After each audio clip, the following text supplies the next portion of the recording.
9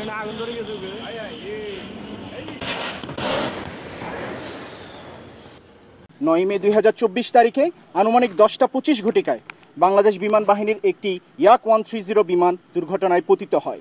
বিমানটি বাংলাদেশ বিমান বাহিনীর ঘাঁটি জহুরুল হক চট্টগ্রাম হতে উড্ডয়ন করে।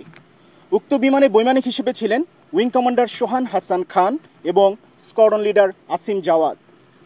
উড্ডয়নের পর প্রশিক্ষণের এক পর্যায়ে বিমানের ইঞ্জিনে আগুন ধরে যায়। বৈমানিকগণ দক্ষতার সাথে বিমানটিকে দ্রুততার সাথে নিয়ন্ত্রণে আনেন এবং নিরাপদ অবতরণ করার প্রচেষ্টা করেন, কিন্তু বিমানের আগুন নিয়ন্ত্রণের বাইরে চলে যাওয়ায় বৈমানিকগণ যথাসম্ভব জানমালের ক্ষতি এড়িয়ে বিমান হতে জরুরি প্যারাশুটের মাধ্যমে অবতরণ করার সিদ্ধান্ত গ্রহণ করেন।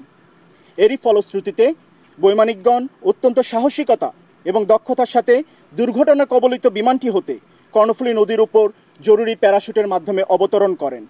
বিমানটি লোকালয় এবং জনবসতির কোনো ক্ষতি না করে কর্ণফুলী নদীতে বিধ্বস্ত হয়।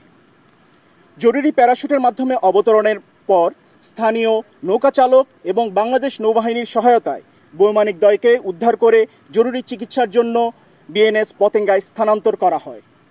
উক্ত হাসপাতালে কর্তব্যরত চিকিৎসকদের সর্বাত্মক প্রচেষ্টা সত্ত্বেও আমাদের দেশমাতৃকার কৃতি সন্তান এবং বৈমানিক স্কোয়াড্রন লিডার মোহাম্মদ আসিম জাওয়াদ শাহাদাত বরণ করেন। এই ঘটনায় গণপ্রজাতন্ত্রী বাংলাদেশ সরকারের মাননীয় প্রধানমন্ত্রী শেখ হাসিনা মরহুমের আত্মার মাগফিরাত কামনা করেন এবং শোক সন্তপ্ত পরিবারের প্রতি গভীর সমবেদনা জানিয়েছেন। সম্মানিত বিমান বাহিনী প্রধান air chief marshal Sheikh Abdul Hannan, BBP, BUP, NSWC, FWC, PSC মরহুমের আত্মার মাগফিরাত কামনা করেন এবং শোক সন্তপ্ত পরিবারের প্রতি সমবেদনা জ্ঞাপন করেন। ইন্টারমিডিয়েট পাস করার পর ডাক্তারিতে চান্স পেয়েছিল, ইঞ্জিনিয়ারিংয়ে চান্স পেয়েছিল, কিন্তু তার ছোটোবেলার ইচ্ছা সে পাইলট হবে। পাইলট হলো, তারপরে সে চাকরি জীবনে যত মিশন করেছে, যত ট্রেনিং করেছে, সব জায়গায় সে ফার্স্ট, সে কখনোই দ্বিতীয় হয় না। তার বাসা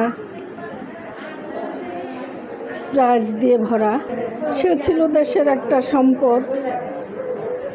আর কি বলবো, কিছু বলার মতো মন মানসিকতা এখন আমাদের নাই। 2010 সালে বাংলাদেশ বিমান বাহিনীতে ক্যাডেট হিসাবে যোগদান করে।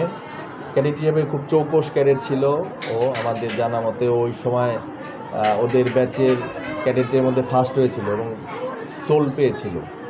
পরবর্তীতে যতগুলো ট্রেনিং হয়েছে রাশিয়াতে, তারপরে কঙ্গোতে, চায়নাতে, ইন্ডিয়াতে, পাকিস্তানে, সবগুলা ট্রেনিংয়ে ও ফার্স্ট হয়েছিল।